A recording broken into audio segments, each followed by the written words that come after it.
Mesdames, Messieurs, bonsoir. Heureuse de vous retrouver pour un autre rendez-vous du savoir. Nous sommes face à l'actualité ce soir. C'est un secret de Polichinelle. La force française Barkhane a quitté définitivement le Mali. Un départ qui intervient après un ultimatum de 72 heures de la part des forces vives de Gao à l'endroit de Barkhane, qui a été qualifié par ces forces vives de parrain de terroristes au Mali. Et à cet effet, la Russie aujourd'hui est présentée comme, je cite, le mauvais conseiller du Mali. Départ définitif de Barkhane au Mali. Est-ce la fin? Est-ce véritablement la fin du film? Le Mali réaffirme-t-il sa souveraineté avec fermeté et brio aux yeux des puissances occidentales, comme le martèlent des géopoliticiens?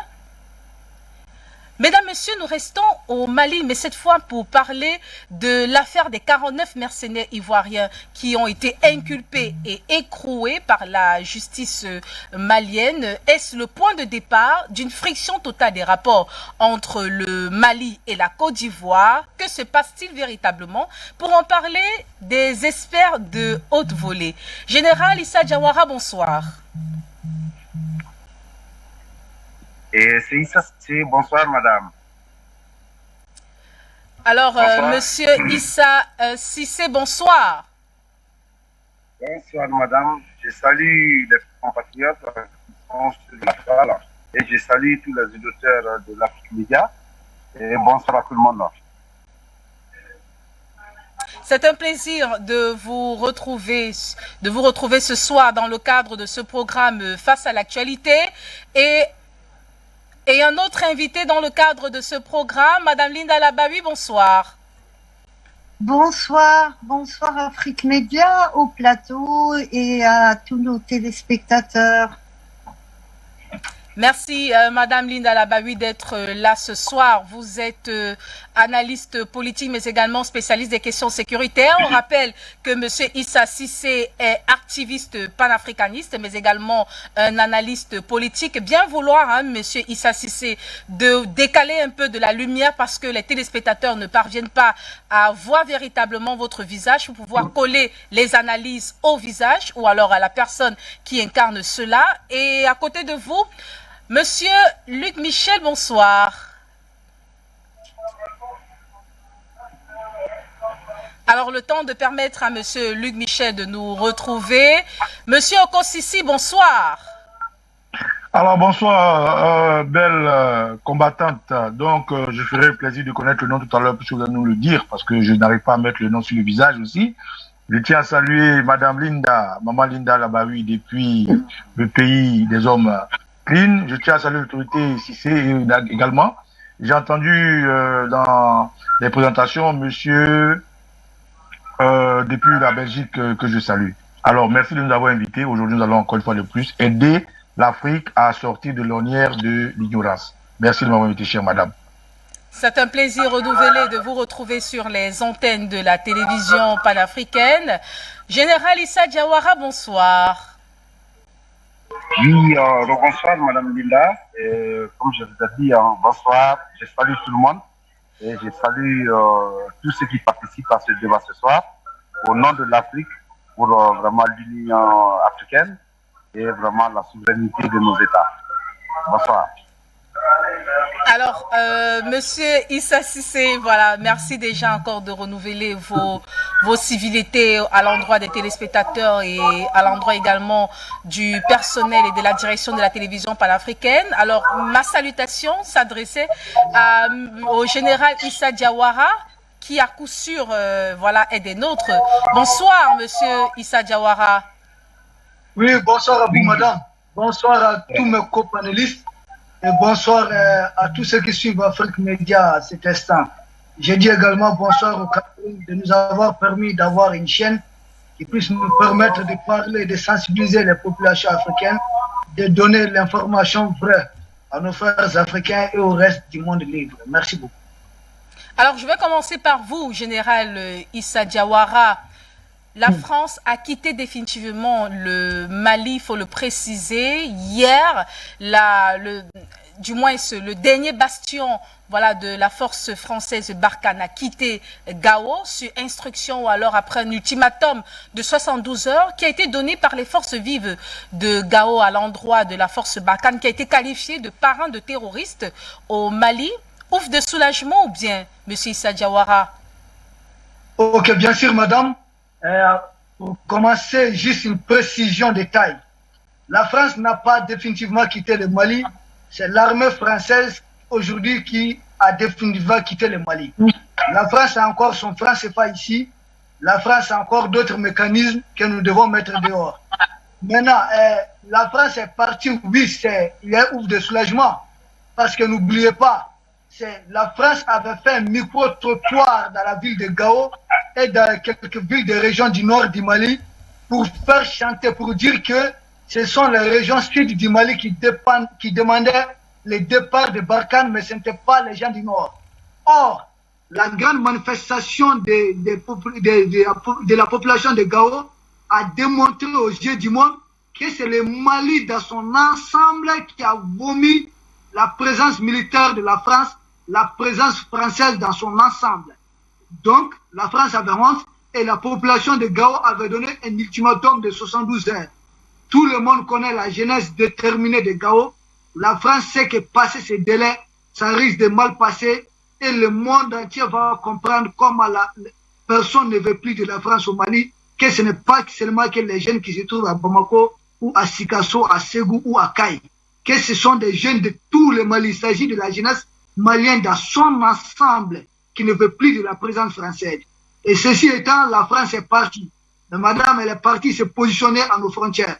Donc elle n'est pas encore totalement partie. La France à nos frontières, nous allons continuer le combat jusqu'à ce que nous perdons de vue la France, même ici en Afrique. C'est de cela qu'il est question.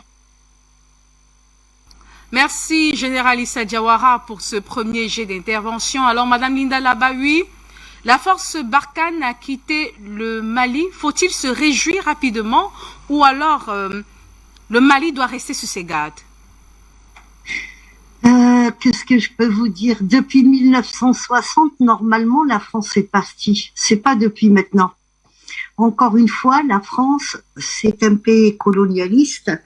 On le met, c'est l'esprit qui est comme ça, malheureusement pour eux. On les met dehors par la porte, ils rentrent par la fenêtre. Donc, ce que Monsieur Issa Diawara disait, c'est vrai, c'est l'armée française qui a quitté, mais la France est toujours là. Tant qu'il y a des endocolons, tant qu'il y a la DGSE qui travaille, tant qu'il y a des gens des traîtres qui aident la France, il faut être vigilant. Maintenant, qu'est-ce qui se passe dans le Sahel en ce moment? Il faut faire l'analyse de tout ça et voir que la France n'est pas prête à partir. Au contraire, il y a un redéploiement qui peut être des forces spéciales, qui peut être des gens de la DGSE, qui peut être des traîtres. Donc, depuis hier, j'ai parlé de quelque chose de très grave qui s'est passé et qui a pris une ampleur parce qu'il y a eu pas mal d'intervenants, que ce soit de la part de la Mauritanie, de l'Algérie et même du Sahara occidental. Il se passe que celui qui a remplacé Al-Qaradawi, le moufti de l'OTAN, Al-Qaradawi, celui qui l'a remplacé est un Marocain. Et il a appelé au djihad dans le Sahel. Il parle de faire du djihad dans le Colombéchar, à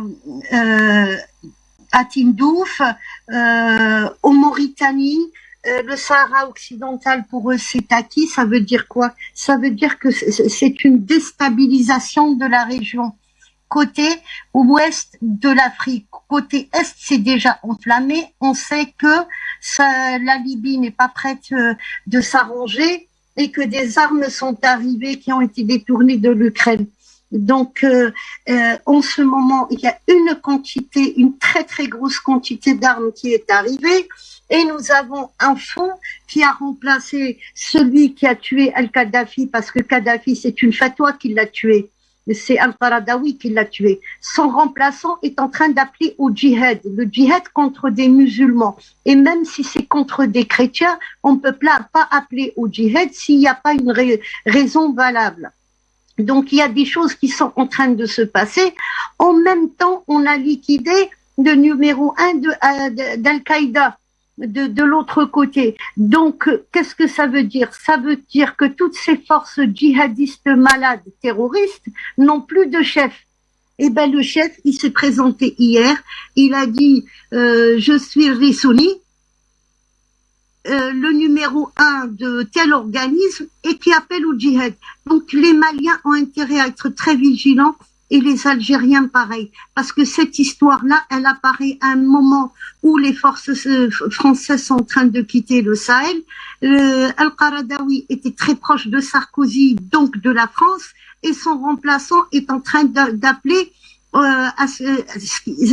même scénario que la Libye en vérité. Alors, c'est quoi la cible? La cible, je reste à le dire, et bien avant qu'il y ait des attentats à Bamako, j'avais dit, un mois avant, j'avais dit la cible c'est Bamako. Donc là, ce n'est pas Tindouf qui est la cible, ce n'est pas la Mauritanie, c'est toujours Bamako qui est la cible. Parce que appeler à déstabiliser la région, à part se venger de Gao, Kidal et Bamako, je vois pas autre chose. Donc il faut être très très vigilant, et cette fatwa, elle n'est pas faite par hasard, à un moment où on a annoncé aussi contre les terroristes une manœuvre militaire à Hamadir. Tout ça n'est pas fait par hasard, et le destin, je crois, de l'Algérie, du Mali, et maintenant on a impliqué la Mauritanie, les trois destins sont liés. Donc il faut être très vigilant, oui, il faut être vigilant. Départ de Barkhane. Alors, monsieur Okosisi, départ de Barkhane, dossier classé pour le Mali? Selon vous, bien? Dossier classé. Départ de Barkhane, dossier classé, ça c'est clair. Parce que ce qui est sorti du Mali officiellement aujourd'hui s'appelle Barkhane. Barkhane est une force de l'armée française sur le territoire malien qui a fait plus de mal que de bien au Mali. Donc cette phrase, elle est juste. Barkhane est officiellement outside Mali. Mais Barkhane laisse au Mali des bribes de relais. Barkhane laisse au Mali une autre force, un autre partenaire, MUNISMA. Pourquoi je le dis? L'ambassadeur, son Excellence Diop, le ministre des Affaires étrangères, s'est vu sur la table du Conseil de sécurité défendre que le Mali ne voulait pas renouveler de contrat avec la MUNISMA parce que la MUNISMA a échoué et la MUNISMA n'est pas arrivée au bout de ce pourquoi la MUNISMA était là. Le pays qui a mis la main sur la table s'appelle la France. C'est en modo vision que nous avons vu le représentant de la France sur la table, au même titre que les autres pays qui étaient là, défendre Morticus que la MUNISMA devait être maintenue, qu'il était primordial pour la sécurité du Sahel. La MUNISMA ne contrôlait pas seulement l'État du Mali, qu'elle était un appareil très important pour lutter contre le terrorisme, le djihadisme. À tel point que la France a même proposé, à défaut de garder la MUNISMA, que la France puisse appuyer l'espace aérien malien avec ses aviations. Et le ministre a dit non, que le Mali n'en voulait pas. Plusieurs contre le Mali a fini par concéder quelques acceptations en disant ok, il n'y a pas de souci, vous pouvez venir, mais nous sommes souverains, nous sommes maîtres chez nous, nous allons contrôler vos faits et gestes. Alors comme ce dossier a été piloté de bout à bout par la France, puisque dans leur cercle de géopolitique, les Africains ex-colonisés par la France ont pour acteur dite communauté internationale la France. Chaque fois qu'un membre de l'OTAN, dont les États-Unis veulent gérer une affaire avec un pays ex-colonisé par la France, c'est la France qui est le garant. Chaque fois qu'un pays, l'Allemagne ou n'importe où veut discuter avec un pays ex-colonisé français, c'est la France. Donc, la force Barkhane, dans son entité, dans son nom, sur papier, son contingent, le nombre de militaires sur le sol malien, son armement s'est déplacé du Mali, est outside, mais pas chassé par le Mali, chassé à la diplomatie africaine, le shogunisme. Parce que le Mali n'avait pas chassé la France. Le Mali a dit à la France, je ne t'aime plus, je veux divorcer. Et le mari de la France, qui est le Mali, a commencé à découcher de la maison, à ne plus manger la nourriture de la dame. C'est comme ça que la femme s'est passée, elle a pris ses bagages. C'est comme ça que Macron s'est surpris, en train de dire, nous partons. Le Mali ne les a pas chassés. Le Mali a juste posé des actes diplomatiques intelligents. Et ils sont partis. Donc oui, aujourd'hui, on peut constater dans la grammaire, syntaxiquement, que la force Barkhane a plié bagage, a fait ses adieux et est partie. Mais est-ce que la force Barkhane, en tant que telle dans la racine, est partie? Non. Parce que la force Barkhane a son camarade qui est la MINUSMA, qui aujourd'hui est aussi un mal nécessaire pour le Mali et qui aujourd'hui peut à tout moment, comme ils l'ont fait en Côte d'Ivoire hier, comme ils l'ont fait avec la Centrafrique, comme ils sont en train de le faire aujourd'hui au Congo, amener des troupes dans le Mali. Donc, si le Mali s'est déplacé à une frontière, si la MINUSMA s'est déplacée à une frontière, fut-il le Niger, c'est comme si la MINUSMA était encore excusez-moi autant pour moi. La force Barkhane était encore au Mali. Si la force Barkhane peut envoyer des drones, repérer la situation, géolocalisation des armées maliennes, c'est comme si la France était là. Si la force Barkhane, à un moment donné, a fait voler ses avions de la Côte d'Ivoire sur l'espace aérien malien, c'est que le Mali, je suis sûr, a déjà pris les pour et les contre. Et aujourd'hui, le Mali, avec ses jets, avec ses hélicoptères, avec son armement, rassuré et rassurant de son territoire qui est très large dans l'Afrique de l'Ouest. Alors, oui, la force Barkhane est partie officiellement. Oui, les éléments de la force Barkhane sont partis, mais non, la France n'est pas partie, comme l'a dit le général Issa Diawara, dont je salue l'intervention. Alors, merci, Monsieur Okosisi, pour ce premier jet d'intervention. Monsieur Issa Cissé, quels enjeux géopolitiques autour de ce départ de la force française Barkhane? Bonsoir. Je remercie les participants. Et c'est pour dire qu'aujourd'hui, la question géopolitique, elle ne date pas d'aujourd'hui. C'est ce que le premier président malien, Modibo Keïta, fait à son âme, avait dit en 1962, qu'il a chassé l'impérialisme sur son sol, mais qu'ils ne sont pas partis. Ils rôdent autour de nous, mais grâce à un faux dignifice malien, ils font revenir la France sur notre sol pour piller nos ressources. Il ne l'a pas dit à tue-tête. Parce que pourquoi? Je m'en vais tout simplement à le dire. Chaque guerre, derrière chaque conflit international, il n'y a que des intérêts. Et qu'est-ce que le Mali représente, qu'est-ce que le Sahel représente pour la France aujourd'hui? Et cela nous amène à revoir quelque chose aujourd'hui qui date de 1923. En 1923,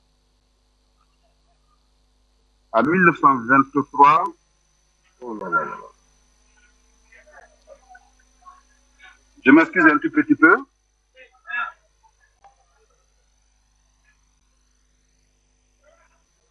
Et en 1923, il y avait Poincaré qui avait déterminé l'intention de la France, tellement que la France était marginalisée entre vraiment les Anglais et les Américains sur la distribution du pétrole dans le monde. Et la France s'est dit en 1923 avec Poincaré que la France avait d'autres visions aujourd'hui. En 1925, il déclare à son président, Ernest Mercier, que la France a tout intérêt à créer son espace de production de pétrole dans ses colonies. Donc, pour raccourcir le truc, parce qu'on est nombreux sur le truc, et la vision de la France, c'était de cerner l'Afrique aujourd'hui pour faire vraiment ces bastions de production de pétrole, comme Mme Lila l'avait dit au préalable.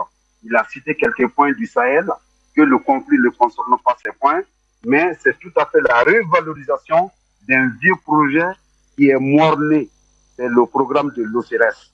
Et c'est grâce à ce conflit-là aujourd'hui que la France, via l'ONU, ont tout fait vraiment pour maintenir cette mission suicidaire et génocidaire, cette mission aujourd'hui qui est accompagnée par le terrorisme international pour que la France puisse s'installer au Sahel aujourd'hui pour pied vraiment en deux phases.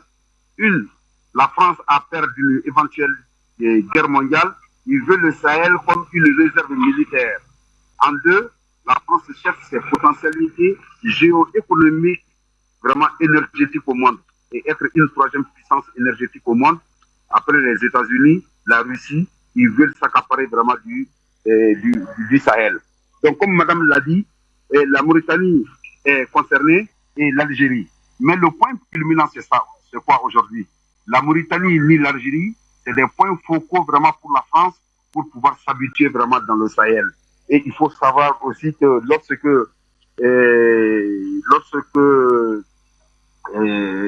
le ministre du Sahara a été déclaré Max le Jeune en 1958, et lui, il avait passé vraiment des projets avec nos pays souverains pour qu'ils signent vraiment un contrat dès l'annexion de la France, que tout le monde cède à cette occupation. Comme au fait, Boigny l'avait signé ce document lorsqu'il était ministre vraiment de Guy Mollet, donc en 1957. Donc c'est toute une panoplie de questions énergétiques qui émanent vraiment ce processus et le maintien de la France vraiment au Sahel. Mais quand on prend la mission de la MINUSMA n'est là aujourd'hui qu'appuyer ce que l'intention française voulait coûte que coûte vraiment s'approprier de l'intérêt énergétique dans le Sahara. Donc maintenant, la France aujourd'hui est un sous-traitant de la politique américaine au Sahara. Donc vu que la France aujourd'hui est le distributeur aujourd'hui de toutes les matières premières de l'Afrique occidentale vers le monde extérieur, on lui donne tout un panoplie d'annexion, on l'accompagne dans ce jeu pharaonique vraiment pour venir annexer le Sahara. Donc c'est pour dire que tout simplement, la France a quitté le Mali et Gao, mais la France s'installe vraiment au Niger. Pourquoi il va s'installer au Niger? Parce qu'il y a un projet aujourd'hui sur le Niger qu'on appelle le Liptako-Gourma, la zone des trois frontières. Quand on prend la zone des trois frontières, elle occupe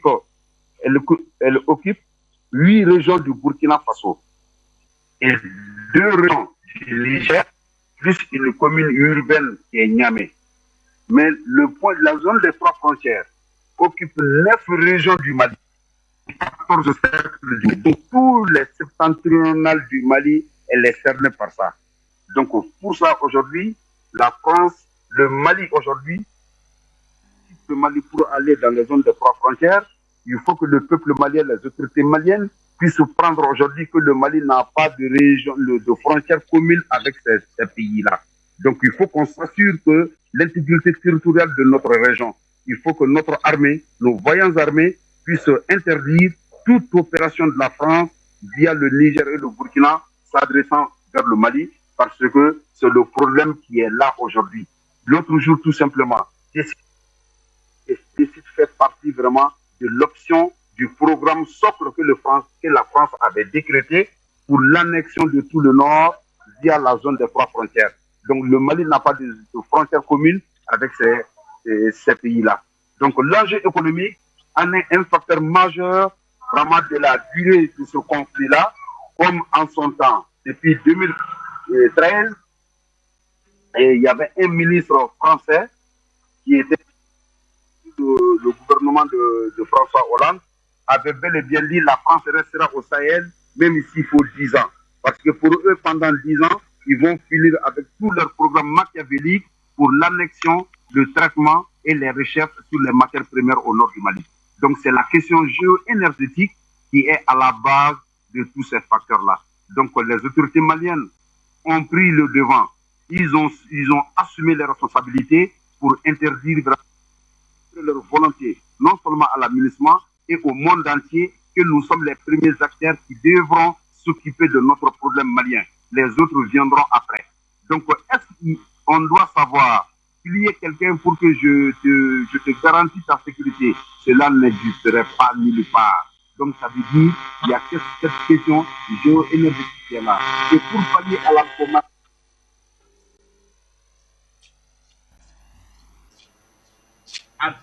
l'Algérie a procédé à la nationalisation de toutes ces matières premières dans le point que la France avait dit était constitué de l'OCRS.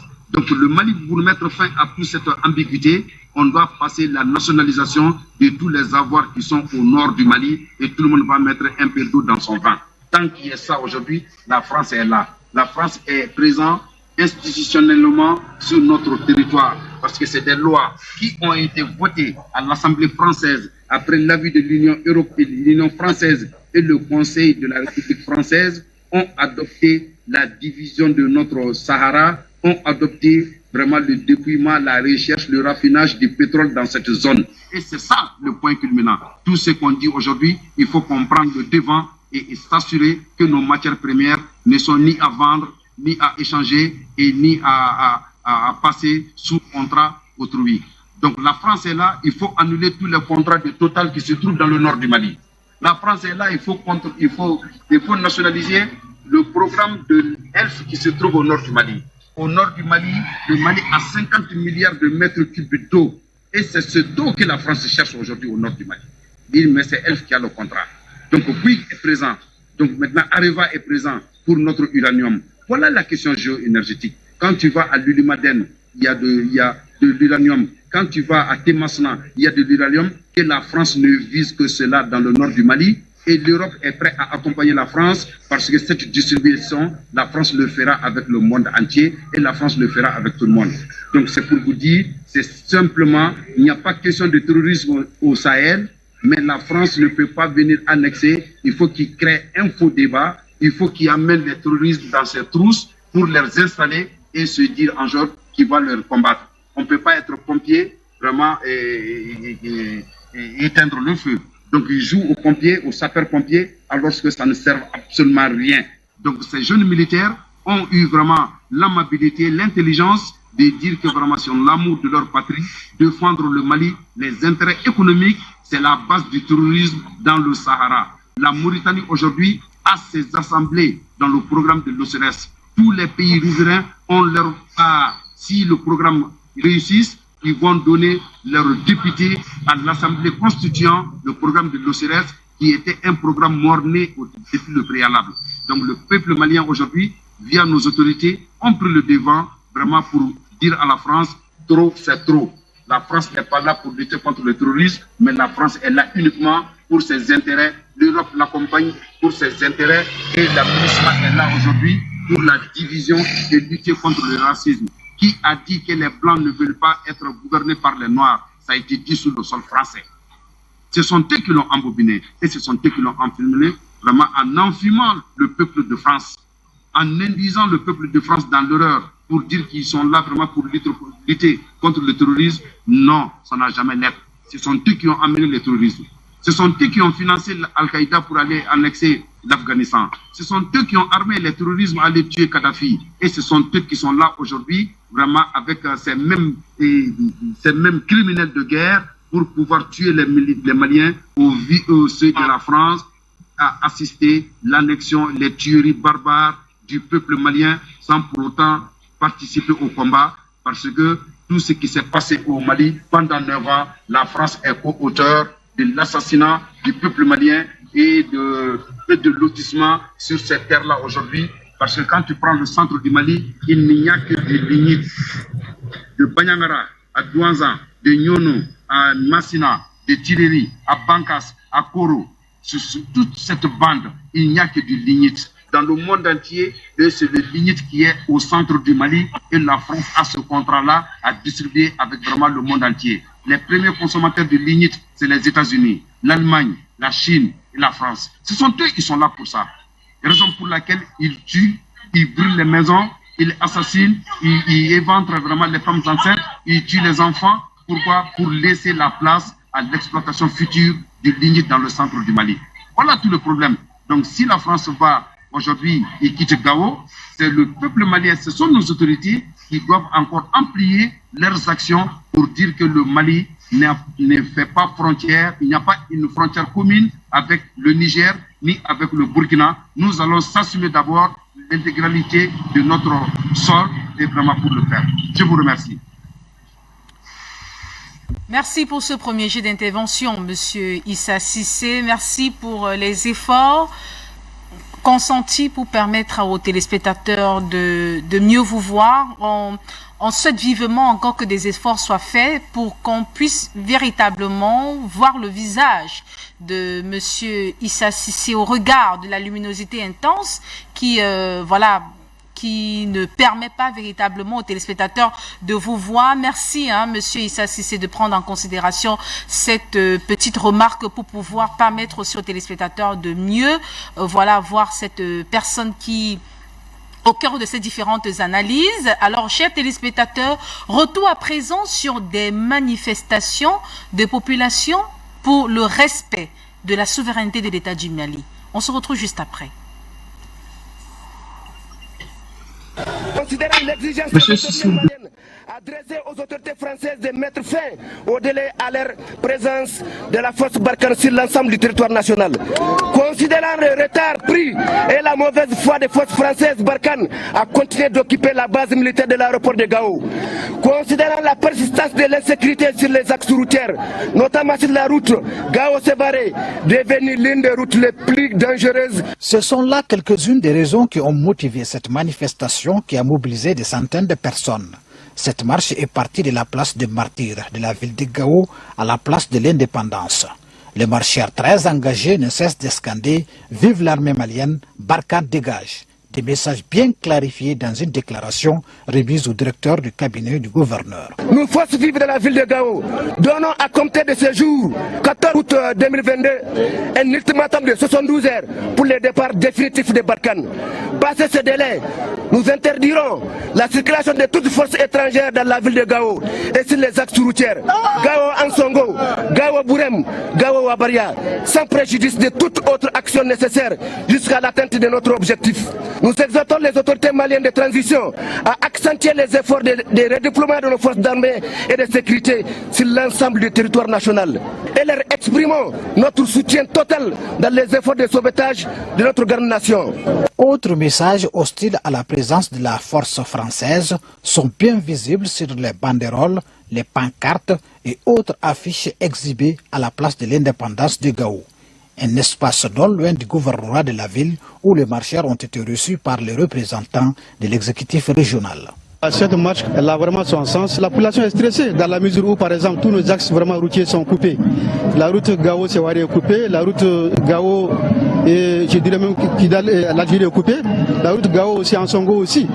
Donc le prix de l'arrêt aussi a flambé. Cette demande quand même sera transmise à qui de droit. La marche est achevée sous de bons auspices, sous l'œil vigilant des forces maliennes de sécurité qui ont voulu bien accompagner les organisateurs pour la bonne réussite de la manifestation. Les images parlent d'elles-mêmes. Le peuple malien qui dit non à la présence française au Mali, sur l'ensemble du territoire du Mali. Alors, monsieur Issa Diawara, général Issa Diawara, partagez-vous l'avis de certains géopoliticiens qui pensent que le Mali, le peuple malien, a réaffirmé avec brio et fermeté la souveraineté de son État? Non, mais le peuple malien est en train de construire sa souveraineté. Et j'ai tout le temps dit cela, la souveraineté, ça se construit, ça se gagne. Et au fil du temps, je pense aujourd'hui, le peuple malien est en train de travailler vers cette souveraineté. La souveraineté malienne, c'est bien sûr, la souveraineté inclut beaucoup de volets. Il y a bien sûr la dimension militaire, parce que n'oubliez jamais, la présence de la France ici en Afrique, ce qui ne se dit pas ouvertement, c'est que la France dit être dans une mission civilisatrice. C'est-à-dire que nous autres, c'est comme si nous sommes des barbares. Donc la France justifie cela auprès de ces institutions qu'elle est venue civiliser, en tout cas l'Afrique. C'est de cela qu'il est question. Civiliser l'Afrique, ça veut dire quoi? Nous apprendre à nous défendre. C'est pourquoi la France dit être, depuis 1960, la France dit former chaque fois des militaires africains dans son système. Le système économique, être dans le système monétaire, dans le système néolibéral, dans le système capitaliste de la France. Et il y a le volet culturel. Parler français, les centres culturels ici, par la promotion de leur culture. Et bien sûr, il y a plusieurs dimensions. Aujourd'hui, l'outil précis de la défense de la souveraineté, c'est bien sûr les forces armées de défense et de sécurité.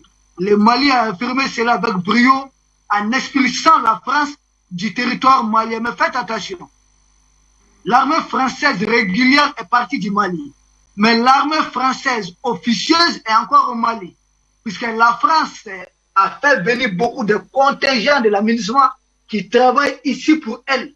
Donc tant que nous avons l'aménagement, nous avons toujours une aide de la France. Premier point. Deuxième point, tant que nous avons ces terroristes, les rebelles armés de la France, nous avons encore la présence de la France. Parce que ce sont des hommes qui ont été formés par la France, équipés par la France. Ce sont des hommes qui sont aujourd'hui renseignés par la France. Et tant que nous n'avons pas fini de détruire ces hommes, bien sûr, nous avons des hommes armés de la France au Mali. Donc, les questions pour le Mali, de neutraliser tous les terroristes armés de la France. Et ensuite, les questions pour le Mali, de se débarrasser totalement des outils, en tout cas de la France, des outils en place. Il s'agit de l'aménagement. Et les questions pour le Mali, de se débarrasser même de la France totalement. Se débarrasser de la France, effectivement, cela inclut le fait de vouloir quitter carrément les francs CFA. Et cela inclut quoi d'autre? Même de ne plus faire de la langue française une langue officielle du Mali. Cela peut s'inscrire peut-être dans un projet à long terme. C'est pourquoi la France s'insurge aujourd'hui contre le projet d'une nouvelle constitution au Mali. La France est carrément contre. La France est en train d'user de tous les moyens. Tout ce que vous voyez, c'est pour casser cela. Sinon, c'est la France qui a mis pression sur la CEDEAO pour que nous convenions à ce d'une feuille de route de transition. Nous avons une feuille de route de transition, mais en mettant cette feuille de route en œuvre, la France fait tout aujourd'hui pour nous retarder. La France sait bien sûr qu'en tentant chaque fois des actions de déstabilisation avec Ouattara et autres, on peut ne pas tenir cette feuille de route de transition. Donc ce qui compte pour ces gens, ce n'est pas que le Mali termine la transition. Ils veulent renverser le régime du Mali et surtout, ils veulent le faire avant la nouvelle constitution. Parce que c'est à partir de la nouvelle constitution que tout sera clair. Cette question de monnaie, cette question de langue officielle, tout ce que nous attendons, je pense, de la nouvelle constitution doit tout prendre en charge. Parce que jusque-là, les constitutions du Mali, dans la plupart des cas, ont été élaborées sous l'influence des Français. On a même vu des constitutions ici au Mali qui ont été élaborées par des techniciens, des cabinets, en tout cas des cabinets français. Donc il est question aujourd'hui qu'une constitution soit élaborée totalement, entièrement par des Maliens qui ont retrouvé leur souveraineté. Et la France ne veut pas de l'élaboration de cette constitution. Tous les agissements que vous voyez, c'est pour arrêter le Mali avant l'élaboration de cette nouvelle constitution. Mais que la France veuille ou pas, d'ici fin 2022, nous sommes déterminés, nous aurons notre nouvelle constitution. C'est de cela qu'il est question. Et je crois que le Mali travaille activement. Le colonel Goïta n'a donné que 2 mois pour qu'on présente ce projet de constitution et nous allons très rapidement vers cela. Donc les agissements de la France, c'est empêcher le Mali d'avoir une nouvelle constitution qui doit à jamais enterrer la question de la France et mettre la France derrière nous. Donc nous sommes dans une course contre la montre. Nous voulons cette constitution enterrer la France. La France veut empêcher l'élaboration de cette constitution. Merci. Je reste avec vous, Monsieur Issa Diawara, je reste avec vous pour cette interrogation, alors cette problématique qui est déposée sur la table des débats. La Russie est présentée par certaines puissances occidentales comme le mauvais conseiller du Mali. Partagez-vous cet avis ou alors vous ramez en contre-courant? Madame, ils sont dans leur rôle.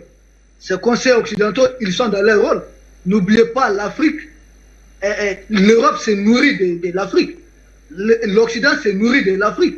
J'ai tout en dit, si vous voyez l'Occident vouloir sanctionner la Russie, c'est parce que l'Occident compte sur les ressources énergétiques de l'Afrique. En tout cas, l'Occident fonde un espoir solide sur l'Afrique pour pouvoir sanctionner la Russie. Et ensuite, n'oubliez pas, l'Occident pense que la Russie est en train de l'empêcher d'exploiter l'Afrique. Parce que pour l'Occident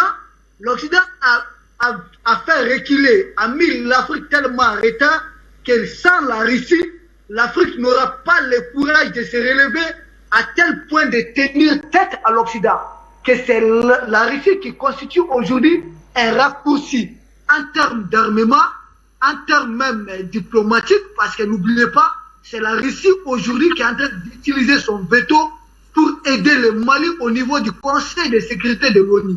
Donc le veto russe appartient aujourd'hui bien sûr à l'Afrique.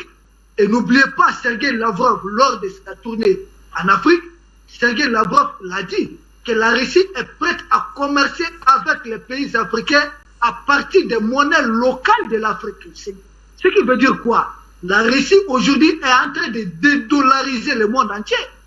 Or, l'Occident a bâti, en tout cas, a mis en place un système d'hégémonie américaine. Ça veut dire quoi? Le monde entier doit commercer uniquement à partir du dollar. Or, la Russie et la Chine aujourd'hui sont en train de casser le dollar jusqu'à proposer aux États africains de commercer directement à partir des monnaies africaines. Cela veut dire quoi? C'est une façon d'inciter des pays africains de sortir du franc CFA. Ça, c'est un message très clair. Il faut que les pays africains frappent leur monnaie et que la Russie et ses alliés sont prêts à reconnaître les monnaies africaines. Donc, la Russie a tendu la main aux Africains, tant sur le plan économique, militaire. N'oubliez pas ce que Sergei Lavrov a dit, que la Russie est prête à vendre toutes les armes nécessaires aux pays africains. Lavrov l'a dit, Poutine est revenu là-dessus. Donc, tant au niveau économique, tant au niveau militaire, qui sont des outils essentiels de la souveraineté. Donc, la Russie aide, oui, efficacement l'Afrique à se libérer, parce que la Russie veut un monde, en tout cas, multipolaire. Un partenariat diversifié, un partenariat gagnant-gagnant entre les États du monde. Qu'aucun pays ne se retrouve esclave, en tout cas d'un autre pays. On n'est pas, pour la Russie, l'Afrique n'est pas obligée d'être pauvre pour que l'Occident reste riche. Il faut un monde équilibré. L'Occident doit travailler de lui-même pour être riche et non appauvrir l'Afrique pour être riche. Donc, pour l'Occident aujourd'hui, la Russie est en train de précipiter leur fin. La fin de l'Occident ne se joue pas qu'en Ukraine, mais ici en Afrique. En fermant les robinets en Afrique, l'Occident va tomber de l'autre côté. L'Occident serait en sécheresse de matières premières. Si vous entendez qu'ils sont industrialisés, c'est bien sûr parce qu'il y a des matières premières pour faire fonctionner leur industrie qui se trouve ici en Afrique. Donc il est question aujourd'hui de fermer les robinets du côté de l'Afrique et vous allez voir comment l'Occident va tomber touché. Alors, Monsieur Issa Cissé, pour le général Issa Diawara, l'armée française officielle est partie et l'armée française officieuse est encore présente. Il y a beaucoup de mécanismes à mettre en place pour la libération totale ou bien pour le départ définitif, je reprends les termes de Monsieur Issa Diawara, le départ définitif de la France au Mali. Alors, Monsieur Issa Cissé, à quand la fin du film, véritablement? Je n'ai pas compris la question, s'il vous plaît. Alors, au regard des différentes allégations ou alors différentes analyses sur ce plateau, je vais m'appesantir sur des éléments précis qui ont été développés par le général Issa Diawara. Il a souligné que l'armée française officielle est partie et l'armée française officieuse est encore présente. Alors, selon vous, Monsieur Issa Cissé, à quand véritablement la fin du film? Bon, la fin du film, elle viendra du moment où les Maliens prendront et vont défier la France pour dire que la Russie n'est rien qu'un soutien moral aux peuples africains. Il faut qu'on démontre à la France les dessous de ce conflit-là. Et nous avons tous les moyens et tout est connu. Moi, je vais vous montrer. La France dit aujourd'hui qu'ils vont dans la zone des 3 frontières. Voilà la carte de Liptako-Gourma. Tout ce qui est en pointure rouge. Liptako-Gourma concerne que le Mali. Là où il y a le conflit.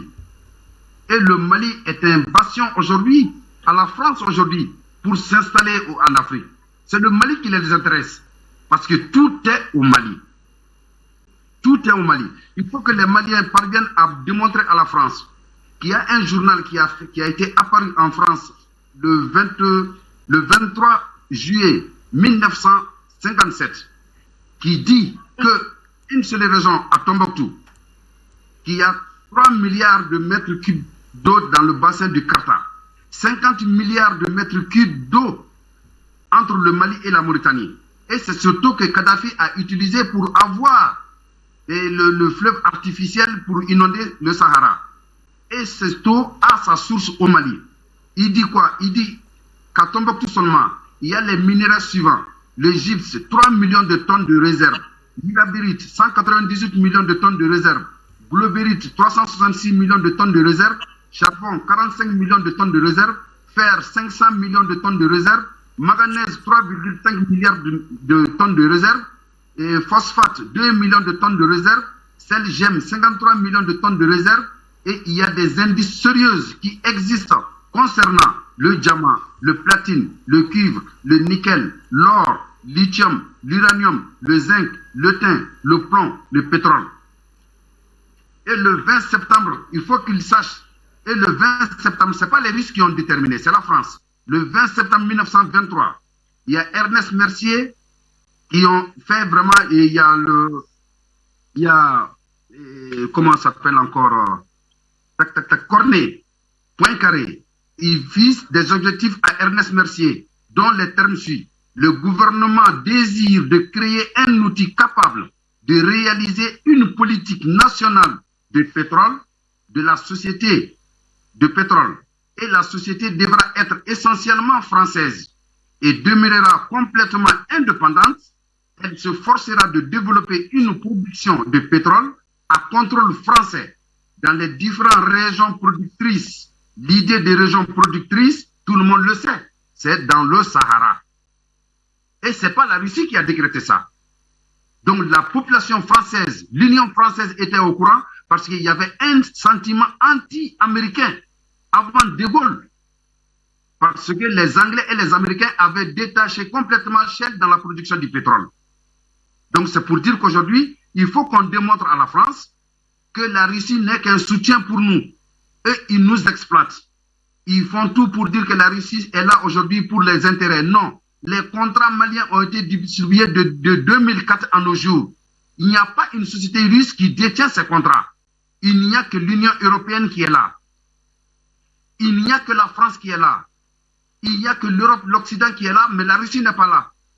Et ces contrats sont toujours d'actualité. Donc nous voulons quoi aujourd'hui? Il faut montrer à la politique française et aux yeux du monde entier que nous avons tout intérêt que l'Occident se retire du Sahara. Et que la France doit partir définitivement avec, comme mon confrère Issa, le général Issa a dit, Jawara a dit, la France est partie, mais la France officieuse, elle est là.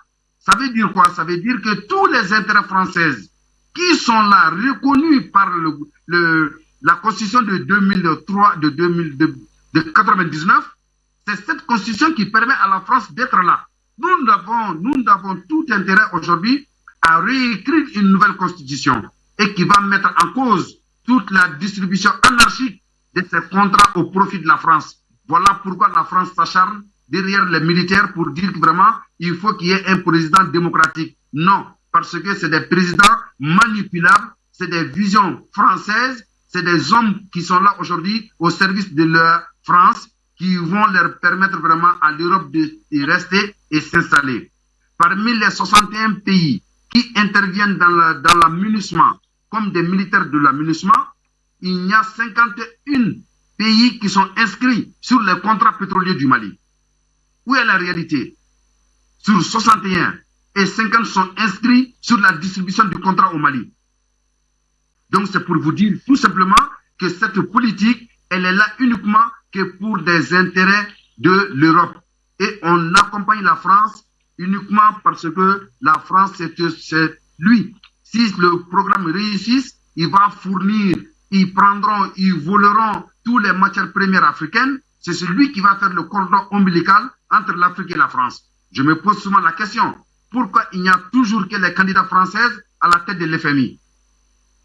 Les gens ne se demandent pas pourquoi il n'y a que les Français qui sont toujours à la tête de l'FMI. Ils sont là parce que la France dit toujours, c'est lui qui doit financer les Africains. Et c'est lui qui va servir vraiment de cordon ombilical entre l'Afrique et la France. Donc c'est pour dire que les États-Unis ont été malins. Ils ont su qu'aujourd'hui que les Africains ont compris la France, il va partir afin que lui, il ne perd totalement. Ils veulent dégager la France et prendre la reine de la situation.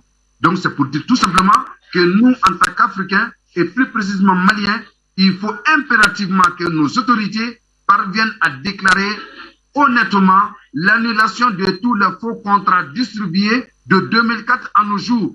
C'est ça, la France est là. Tant que ces contrats persistent au nom de ces sociétés multinationales, ils sont là, ils ont engagé dans ça. Nous devrons tout faire pour l'annulation de tous ces contrats-là. Et la nationalisation de nos matières premières. C'est ce qui a permis à l'Algérie en 1957 d'avoir la paix avec vraiment la France. Parce qu'ils ont nationalisé leurs matières premières. Chez nous, ce n'est pas nationalisé. Le nord du Mali n'est pas nationalisé. Ils sont là uniquement que pour ça. Donc nous devrons le faire. Quand on le prendra notre bête par la corne, la France ne va plus indexer les Russes pour dire qu'ils sont là pour les matières premières. J'ai même vu des Français qui disent qu'il y a des sociétés, Wagner même, le propriétaire a des contrats de 78%. C'est faux et archi faux. Tous les contrats miniers ont leurs titulaires. Les contrats sont distribués à des opérateurs économiques, et à la Banque mondiale, à l'FMI, aux organismes de Bretton Woods, aux multinationales et aux actionnaires. Comment la Russie? Non. La Russie vient tout simplement uniquement pour aider le Mali, l'Afrique à s'en sortir du joug colonial et du joug de l'impérialisme international. Et je vais vous dire aussi, il faut qu'on le sache, la Russie a été le premier pays, après 1960, lorsque Modibo Keïta a fait partir la politique française, c'est la Russie qui a donné 55 milliards de dettes extérieures au Mali, qui a permis à Modibo Keïta en 8 ans de faire 48 usines et 120 entreprises d'État au Mali. Et les Russes n'ont jamais empiété cette vie malienne vraiment pour qu'on paye ça. Mais de 1968, lorsque la France a poussé Moussa, fait paix à son âme, à faire le coup d'État de 68 en 1992, la France avait une dette extérieure de 1766 milliards au Mali. Et c'est la France qui a fait le programme d'austérité implanté et dire à Moussa de passer à la privatisation de nos entreprises et sociétés d'État. Et en ce moment, Moussa n'a jamais accepté l'évolution du partage du bien du Mali. C'est ce qui a fait son départ. Donc c'est pour dire à tout le monde, les Russes sont les bienvenus sur notre sol. Ils sont là uniquement pour aider le peuple malien. Ils sont, même si il y a d'autres intérêts là-dessus, la Russie est premier producteur du pétrole. Ils produisent du gaz. Ils produisent tout ce qu'on en veut aujourd'hui. Et la France produit quoi? La France ne produit absolument rien. La France, l'Afrique est le dernier maillon pour la France aujourd'hui pour être encore entre les dominants, parmi les dominants vraiment de ce monde-là. Donc nous accueillons les Russes par nos relations antérieures. Ils ont aidé les Maliens. Les premières compagnies d'aviation que le Mali a eues, c'est les Anglais qui ont donné des avions à Modibo Keïta, 3 de ce 10. Et c'est les Russes qui sont venus prendre ces avions-là, aller faire une réparation complète avec tout un arsenal soviétique à l'intérieur de ça et donner encore l'équipage russe pour que le Mali puisse faire ses premiers vols. En ce moment, la France imposait à Modibo Keïta de procéder à la vente des actions à la France. Où est la réalité? Les Russes, même s'ils sont demandeurs, mais pas pour le moment, tant que ces contrats restent encore au nom des attributeurs, je pense que la Russie est minime dans cette situation, mais la Russie ne veut que simplement que tous ces pays-là se développent d'eux-mêmes. Que ces pays-là se développent d'eux-mêmes. C'est une réalité de notre 21e siècle. Il faut que la politique change. Donc, mais c'est nous les Africains. En tant qu'Africains, il faut qu'on montre ce courage-là. Il faut dire la vérité au peuple de France. Il faut dire la vérité à la politique fallacieuse de l'Occident qui sont là aujourd'hui, accompagnés par l'amunissement donc pour exploiter nos pays. Donc, la finalité de ce programme, il faut qu'on procède à la nationalisation de tous nos avoirs de matières premières qui se trouvent dans le septentrional du Mali, le nord du Mali.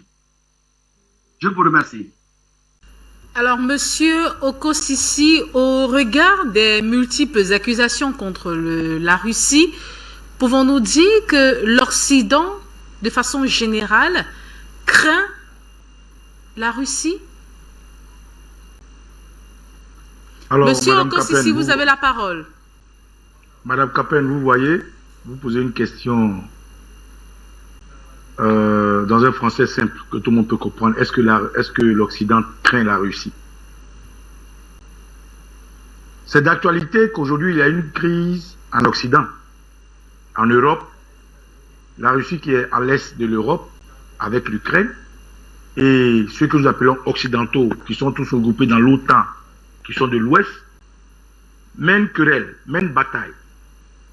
Le président Poutine, président de la Russie, a pris la peine d'expliquer à son peuple et au monde entier, dans un speech aujourd'hui historique, les raisons qui l'amèneraient le lendemain à annexer l'Ukraine. Et ces raisons étaient du fait que son pays était attaqué. Les frontières de son pays n'étaient pas sûres. Quand vous posez la question de savoir est-ce que l'Occident craint l'Ukraine, il n'y a pas que l'Occident. Il y a tout l'OTAN, jusqu'aux États-Unis.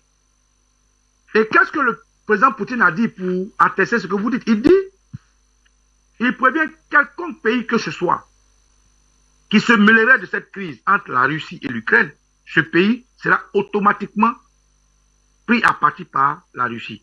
Est-ce qu'un pays a ouvertement pris combat avec la Russie? Non.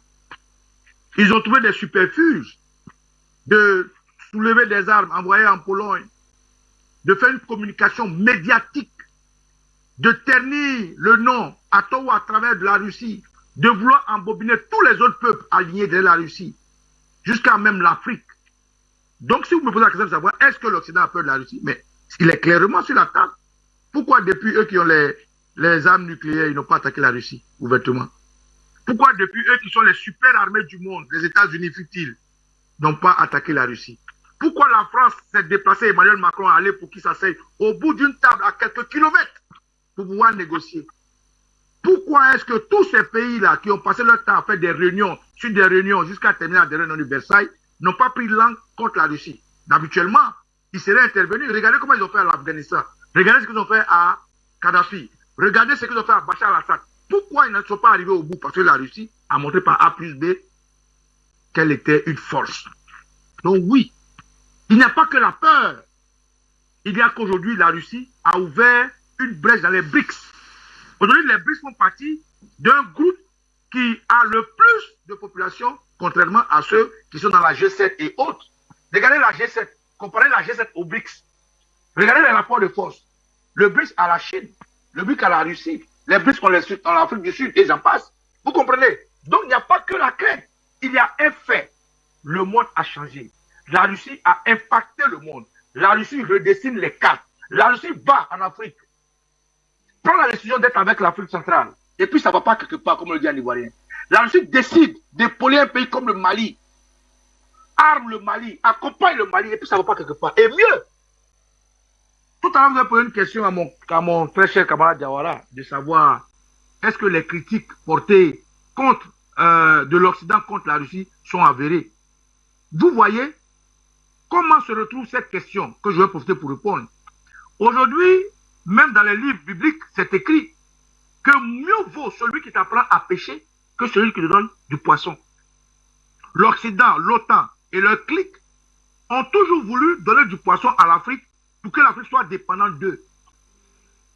La Russie et ses amis apprennent à pêcher à l'Afrique. Donc, de ces deux poids-là, est-ce qu'il y a un choix? Je préfère nettement quelqu'un qui m'apprenne à pêcher que quelqu'un qui me donne toujours du poisson pour que j'attende de manger de lui. Donc, aujourd'hui, cette crainte-là est non seulement fondée. La Russie a redistribué les cartes.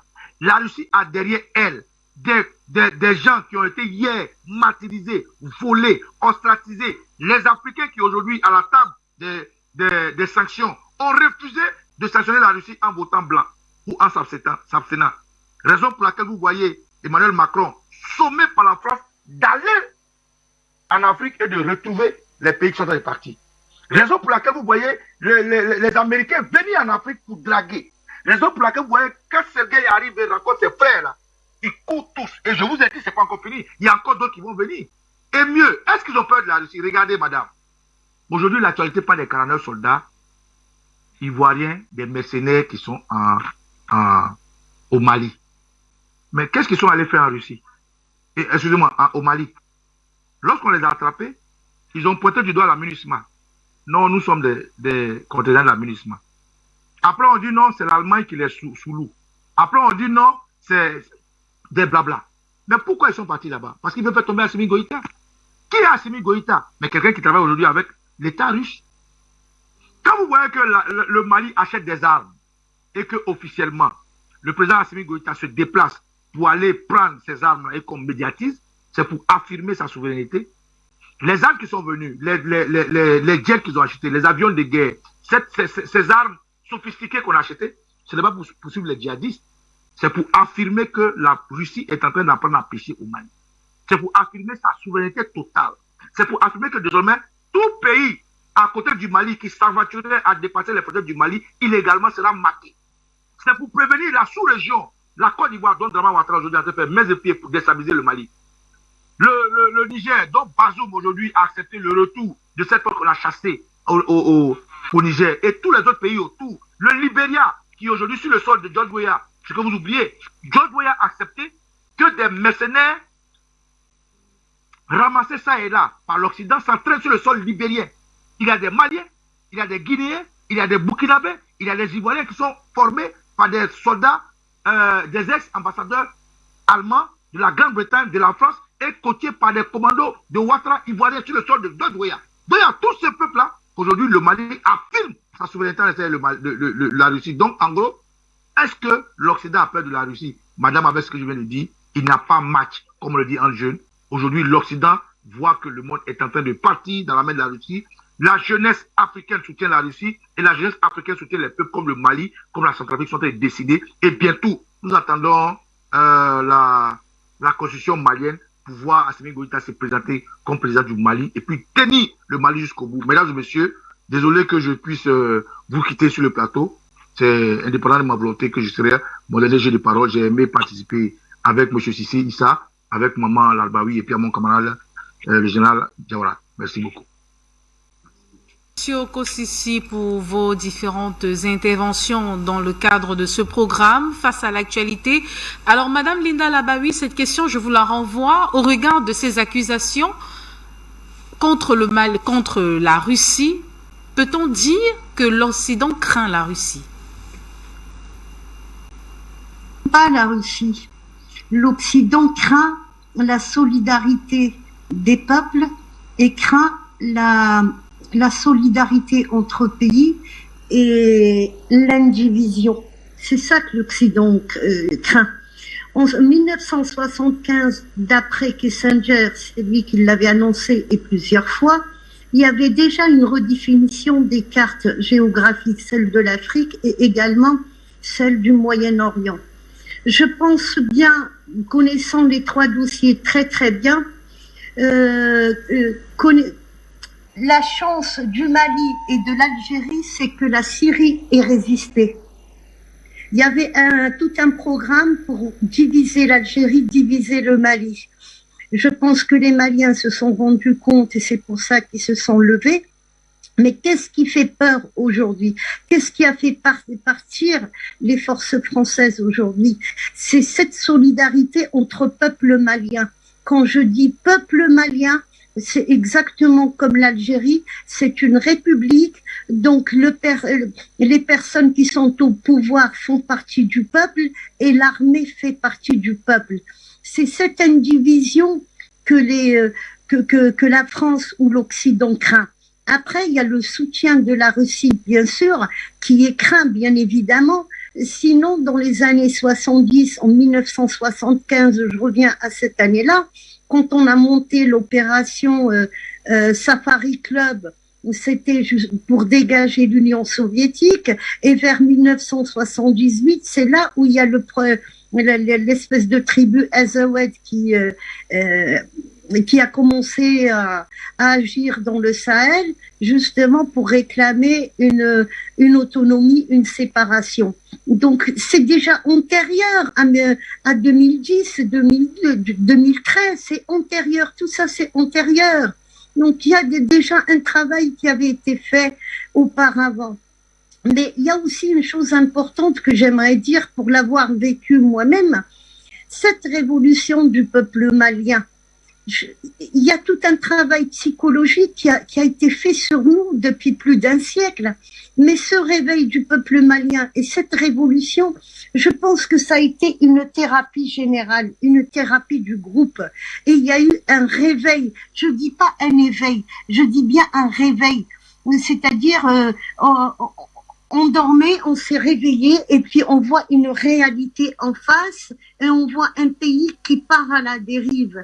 On voit une pauvreté qui est là, une misère qui est là, alors qu'on est assis sur une richesse. Je remercie Monsieur Cissé tout à l'heure, il a fait il a cité toutes les richesses du Mali découvertes déjà depuis bien longtemps.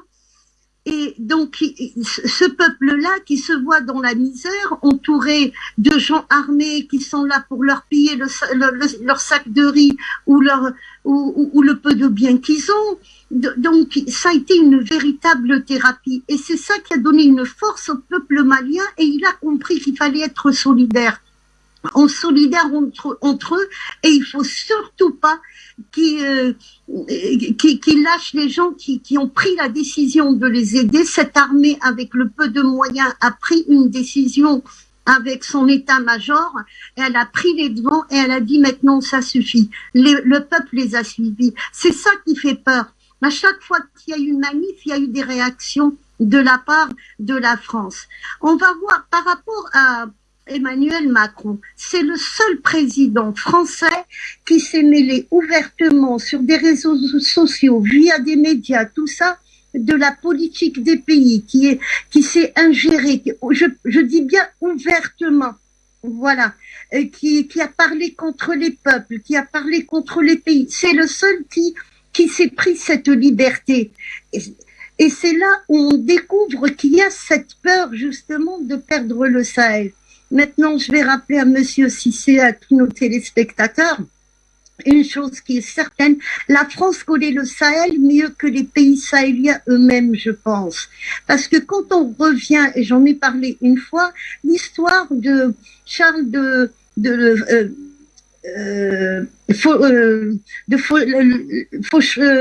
comment il s'appelle déjà, c'est un moine ermite qui s'est installé dans le Sahel, qui s'est installé à de la Foucault ou quelque chose comme ça. Et ce moine-là, en réalité, il a été tué par des Azawad, les tribus qu'il y a dans le nord du Mali, le sud de l'Algérie actuellement, parce qu'ils ont découvert que ce n'était pas un moine qui n'avait rien à voir avec la chrétienté, et c'était un espion. Il a été tué en 1916 et c'est ses rapports à lui qui ont donné une suite en 1923. Tout le travail qu'il avait été fait par lui. Donc, la France s'est intéressée au Sahel depuis 1901. C'est très important de le souligner. Pourquoi? Parce que c'est le nerf névralgique de l'Afrique. C'est une terre de passage de plusieurs tribus, plusieurs ethnies. Donc, si on domine ça, si on divise ces tribus, si on divise ces ethnies, on peut faire ce qu'on veut. Et c'est réellement ce qui s'est passé. Et c'est comme ça qu'elle a dominé longtemps la région. Et le jour où ces tribus-là, ces peuples-là sont devenus solidaires entre eux, eh ben, c'était la perte de la France. Donc, il ne faut surtout pas quitter cette trajectoire, qu'on reste solidaires entre nous. Aujourd'hui, il y a des accords entre l'Algérie et la Mauritanie au niveau de l'aviation. C'est très bien. Demain, il y a un gouvernement officiel reconnu par l'ONU au Mali. Je suis persuadée qu'il va y avoir un travail entre les trois pays pour consolider tout ce travail qui est en train de se faire.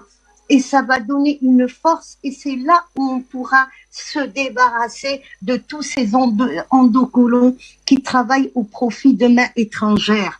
Encore une fois, la France et le Royaume-Uni ont maintenu leur hégémonie, pas par leurs armées, c'est par tous ces espions qui travaillent pour eux ou tous ces traîtres qui travaillent pour eux. Si on leur retire des éléments, chose qu'on a fait en Algérie et on voit depuis le Hirak jusqu'à aujourd'hui, on a avancé mais d'un bond extraordinaire. Mais il y a aussi, il faut que le peuple s'y mette.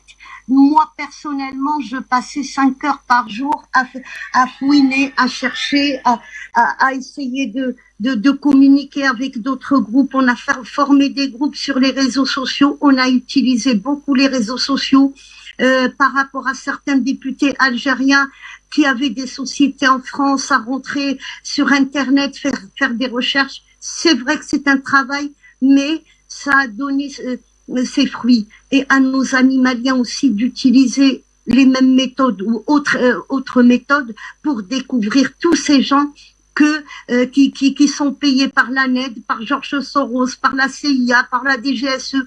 Tous ces gens-là, il faut essayer de les découvrir gentiment, tranquillement et les signaler aux autorités. C'est important que le peuple participe au nettoyage parce que ça fait plus de 100 ans, ça fait plus de 150 ans, je dirais même, que la France est là et qu'elle travaille avec des méthodes qui ne sont pas normales du tout. Et forcément, il y a des gens qui sont infiltrés et qui sont là pour travailler pour son agenda. Donc, ce n'est pas la Russie qui fait peur, c'est l'alliance Russie et pays africains comme ça l'a été dans les années 70. Mais la véritable peur de l'Occident, c'est que les peuples soient rangés derrière leurs armées et derrière leur gouvernement. Et s'il y a des manifestations à faire, surtout ne pas tomber dans ce qu'on appelle les révolutions colorées ou tout ce qu'on nous a ramené de l'Occident. Si on n'est pas d'accord, eh ben il y a d'autres méthodes pour ne pas saccager le pays, pour ne pas non plus laisser des terroristes rentrer par les frontières. Je vais terminer avec une chose. Généralement, les groupes terroristes s'installent souvent vers des 2 frontières ou 3 frontières. Et justement, c'est les accords qu'il n'y a pas entre les pays qui peuvent les arranger. Un terroriste qui commet un attentat côté Mali, il va fuir en Niger et puis là, il est libre parce qu'il n'y a aucune loi qui peut se charger de l'arrêter. Alors que si demain la zone est tranquille, eh ben les pays, ils peuvent faire des accords entre eux, comme l'Algérie et la Mauritanie actuellement, ou l'Algérie, la Tunisie. Et comme ça, s'il y a des groupes qui s'échappent d'un endroit à un autre, les autorités du pays où ils se sont réfugiés peuvent jouer le jeu et peuvent les arrêter. Donc, restons solidaires avec nos armées et restons aussi confiants avec les gens qui gouvernent, surtout les Maliens, parce que je vous assure qu'il y a des pressions extraordinaires sur les gens qui tiennent le pays. Et s'il n'y a plus d'armée, il n'y a plus le Mali. Cette intervention, nous recevons à présent Monsieur Sylvain de Bogou. Bonsoir. Bonsoir madame, bonsoir à tous les co-panélistes, bonsoir à l'Afrique et bonsoir à Afrique Média. Alors très rapidement, je vais poursuivre avec vous avant de remettre la parole à Monsieur Issa Diawara. Alors, la force française Barkhane a quitté le Mali. Quelle appréciation faites-vous déjà de la situation qui prévaut au Mali actuellement? Merci pour cette question. La force Barkhane quitte le Mali, mais elle n'est pas loin. La force Barkhane sera au Niger, en Côte d'Ivoire, elle sera dans les pays, je dirais, les pays fantoches qui jouent pour la France. Ce sont ces pays-là qui vont servir de base arrière à cette force-là. Et pour cela, je dis que les Maliens, les frères du Mali, ne doivent pas négliger leur vigilance. Ils doivent être aux aguets à tout moment. Ils doivent dormir avec un œil ouvert, une oreille ouverte. Parce que cette cette force de malheur est toujours à côté d'eux. Alors pour nous, cette force n'est pas partie. On serait content aujourd'hui si elle avait quitté toute l'Afrique. Si cette force Barkhane avait quitté toute l'Afrique. Mais malheureusement, il y a toujours des marionnettes pour servir la cause française et c'est ce qui met l'Afrique en retard. Tant qu'il n'y aura pas de collaboration, de coopération pour éjecter ce genre de force de malheur, l'Afrique ne va pas se développer, l'Afrique ne sera pas réellement libre. Le Mali aujourd'hui est le seul pays dans cette région même, voilà, qui se débat contre les forces nocives qui veulent forcément continuer à contrôler l'Afrique, cette Afrique qui veut relever la tête, cette Afrique à travers d'autres médias comme Afrique Média qui relève la tête quand même. Mais malheureusement, il y a toujours les complices qui sont en Côte d'Ivoire, comme je l'ai dit, et au Niger. Et c'est cela le malheur qui vraiment retarde l'Afrique. Alors, Monsieur de Bougou, vous faites bien de souligner justement cette présence française au Sahel qui m'amène rapidement à vous poser cette question. La France présente au Sahel, au Mali, à travers cette base aérienne à Niamey, mais également au Tchad, précisément en N'Djamena. Faut-il craindre cette présence française au Sahel? Est-ce que le Mali doit craindre cette présence française au Sahel? Oui, je dis bien que le Mali les dirigeants maliens doivent vraiment craindre cette présence française au Sahel. Ils ne doivent pas perdre de vigilance. Ils doivent payer au grain 24 heures sur 24, 7 jours sur 7, 30 jours sur 30 par mois. C'est cela. Parce que la France n'est pas loin. Elle s'est simplement déplacée de façon géographique, mais sinon elle est toujours là. Je peux dire elle est même toujours au Mali, parce que en allant cette force Barkhane ou bien la France laisse toujours ses espions, laisse ses acolytes, laisse ce qu'ils appellent les donneurs d'informations, je dirais stratégiques. Au Mali, il y a des journaux, il y a des journalistes. C'est ces gens-là qu'il faut vraiment dénicher. Et donc, ils sont là en permanence. Nous serons vraiment contents que les Maliens veillent au grain nuit et jour, que la population se mêle dans leur propre sécurité, que la population soit la bouche et l'oreille aujourd'hui des dirigeants maliens pour vraiment chasser la France qui veut à tout prix contrôler le Mali qui est un très grand carrefour, le Mali qui a une grande histoire, le Mali qui représente en tout cas un point déterminant dans la libération et dans l'indépendance effective de l'Afrique totale.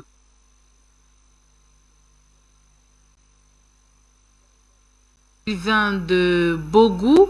Merci pour cette intervention, Monsieur Sylvain de Bougou. Alors, Général Issa Diawara, la présence française au Sahel devrait-elle constituer une source d'inquiétude pour le Mali et de façon générale pour l'Afrique? Madame, oui, c'est là même que je voulais en tout cas réagir. Et ce n'est pas une source d'inquiétude uniquement pour le Mali, mais pour toute l'Afrique. Et attendre peut-être mon frère, le copanéliste, parler, c'est comme si la France est ailleurs en Afrique, c'est pas un problème. La France est un problème, non pas pour le Mali, mais pour l'Afrique tout entière. Si nous restons, nous disons qu'aujourd'hui le problème c'est au Mali et que la France est, en tout cas, il y a bras de fer entre le Mali et la France, mais ce n'est pas que le Mali qui est visé, c'est toute l'Afrique qui est visée. La France est en mission, il y a Issa Sissé qui l'avait bien précisé. C'est l'Europe qui veut se partager l'Afrique. L'Europe s'est partagée l'Afrique avec une première fois. Conférence de Berlin en 1885. Ils ne sont pas rassasiés, ils ne sont pas satisfaits. Ils veulent revenir une seconde fois repartager encore l'Afrique. Donc ne soyez pas surpris de voir comment ils ont morcelé une seconde fois le Soudan. Comment ils ont un plan pour chaque pays africain. L'idée a pu confirmer, même à l'Algérie, ils ont voulu diviser l'Algérie. Chaque pays africain doit à nouveau être morcelé.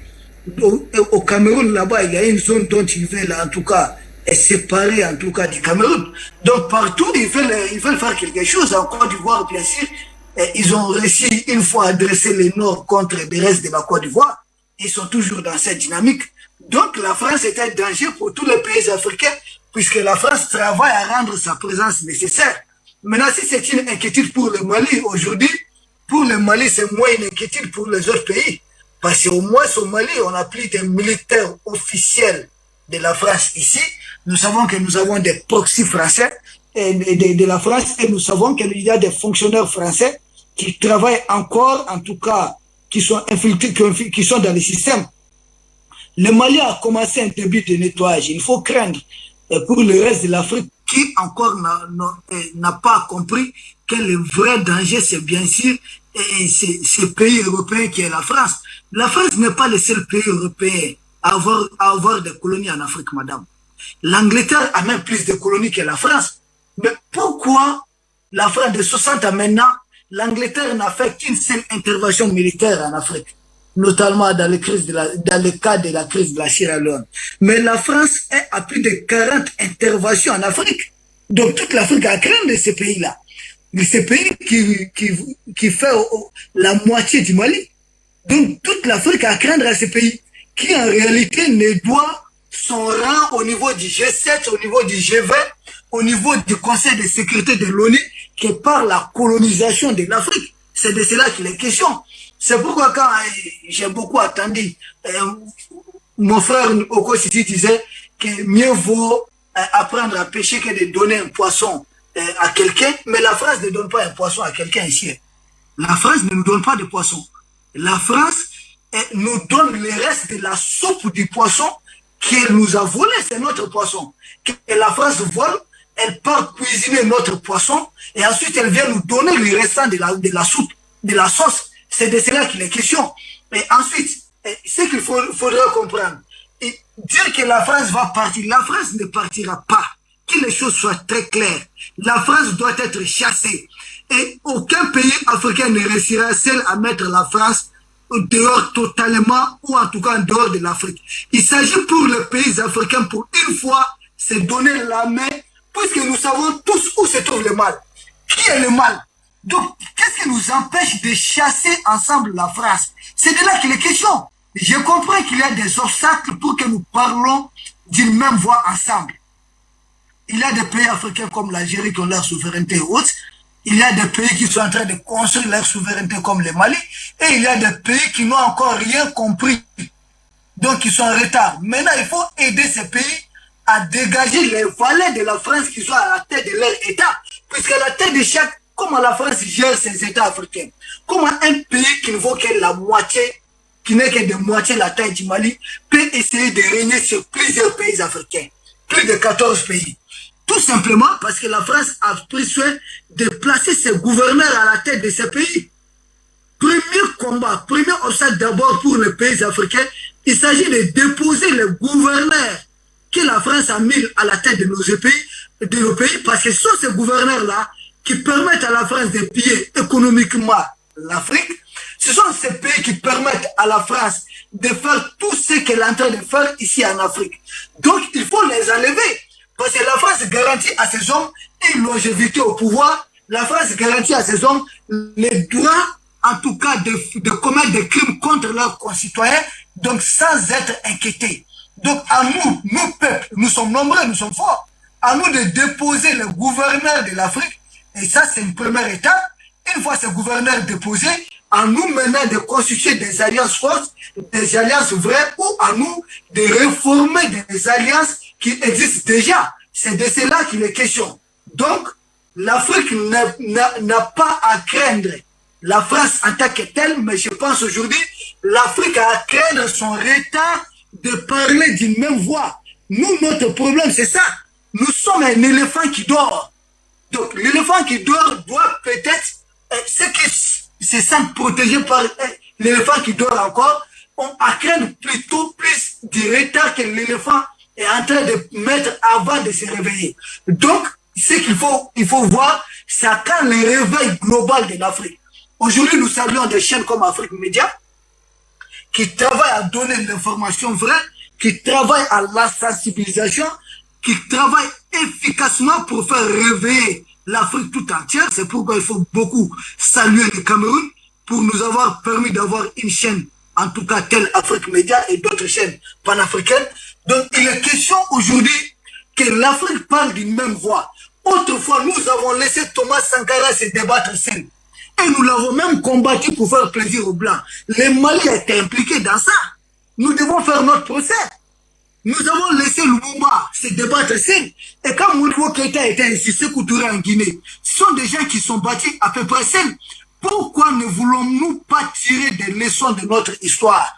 Et si l'homme blanc a réussi la pénétration coloniale en Afrique, que l'homme blanc a fait appeler la mission civilisatrice, c'est tout simplement parce que nos chefs de guerre n'avaient pas parlé d'une même voix. Samori Touré, il combattait Babemba Traoré de Sikasso. Amadou Tal combattait d'autres chefs guerriers. La France a négocié des accords de paix au fur et à mesure qu'elle avançait. Aujourd'hui, la France est en train de reproduire la même chose. La France a encore des accords de défense qui la lient à d'autres pays africains au même moment qu'elle est en train de combattre le Mali. Mais nous n'allons pas grandir. Qu'est-ce qui se passe? C'est de cela qu'il est question, madame. Donc le Mali n'a pas beaucoup plus à craindre de la France. C'est l'Afrique qui doit beaucoup plus avoir à craindre de la France. Si nous ne parlons pas d'une même voix, si je ne souhaite pas cette révolution panafricaine qui se joue au Mali, si cela n'aboutit pas, dites-vous, nous aurons combien des années devant nous avant de préparer et d'avoir encore un nouveau combat que nous pouvons réussir au niveau de l'Afrique. Donc, nous devons travailler à faire propager cette révolution panafricaine aujourd'hui qui a pour foyer des tensions, en tout cas le Mali. Il faut propager ce combat dans le reste de l'Afrique. Et je pense tous les forums panafricains qui ont lieu doivent travailler dans ce sens. Il faut que les intellectuels africains aient le courage, brisent la glace et se retrouvent pour parler, développer des stratégies pour comment compléter cette révolution panafricaine qui est en train de se passer au Mali. C'est là la grande question qu'il faut mettre sur la table. Je vous remercie. Merci, Monsieur Issa Diawara.